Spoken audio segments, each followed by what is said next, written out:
জুলাই গণহত্যাকারী আওয়ামী লীগের কার্যক্রম নিষিদ্ধের প্রজ্ঞাপন জারি উপলক্ষে বিভিন্ন আয়োজনের মাধ্যমে উদযাপন করল ছাত্র জনতা।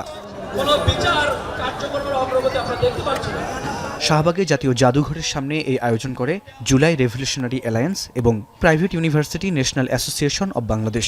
সাংস্কৃতিক অনুষ্ঠানের পাশাপাশি প্রজেক্টরের মাধ্যমে দেখানো হয় জুলাই গণ অভ্যুত্থানের ডকুমেন্টারিও।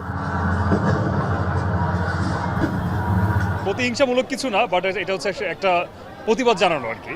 যে বেসিক্যালি এখানে এতগুলো মানুষ উপস্থিত হয়েছে, এটা যে এমন না যে সবাই খেতে আসছে বা গরু কোরবানি করে করছে, বিষয়টা এরকম না। এটা আনুষ্ঠানিকতা দেখানো হচ্ছে, মূলত হচ্ছে প্রতিবাদটা উপস্থাপন করা। 5 আগস্ট আওয়ামী লীগের আমরা মৃত আওয়ামী লীগকে মৃত ঘোষণা করেছি, তার পরিপ্রেক্ষিতে হচ্ছে যে গ্যাজেটের মাধ্যমে সেটা দাফন করা হয়েছে। আর ওই দুয়ের সমন্বয়ে যে আপনার আওয়ামী লীগের কুলখানি, আমরা এই কুলখানিটাই করেছি। এদিকে আওয়ামী লীগের কার্যক্রম নিষিদ্ধ করে প্রজ্ঞাপন জারি করায় প্রতিক্রিয়া জানিয়ে মিষ্টি বিতরণ করেছে এনসিপি। দলটির সদস্য সচিব আক্তার হোসেন বলেন, 30 কার্যদিবসের মধ্যে জুলাই ঘোষণাপত্র না দিলে দেশের মানুষ আবারও রাস্তায় নেমে আসবে। সম্প্রতি সরকার 30 কার্যদিবস সময় চেয়েছে জুলাই ঘোষণাপত্র প্রণয়ন করবার জন্য।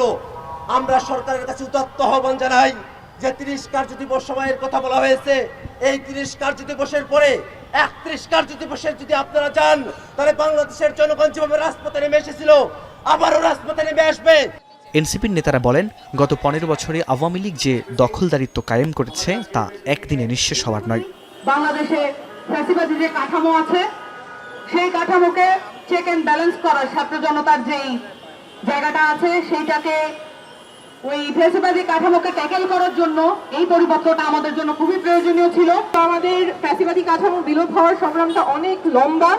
সেই লম্বা জার্নিতে আমরা জাতীয় নাগরিক পার্টির পক্ষ থেকে আপনাদের সবার সহযোগিতা চাই। সংগ্রামে আমাদের একসাথে থাকতে হবে। বাংলাদেশে আমরা যেই গণতন্ত্র দেখতে চাই, যেই ধরনের ক্ষমতার কাঠামো দেখতে চাই, যাতে জনগণের অধিকারগুলো সংরক্ষিত থাকে, সেই জন্য আমরা নাগরিক পার্টি থেকে মৌলিক সংস্কারের কথা বলছি। আওয়ামী লীগকে বিচারিক প্রক্রিয়ার মধ্যে রক্ষা করার চেষ্টা হলে ছাত্র জনতা আবার মাঠে নামবে বলে হুঁশিয়ারিও দেওয়া হয়। ফরহাদ বিন নূর, এখন, ঢাকা।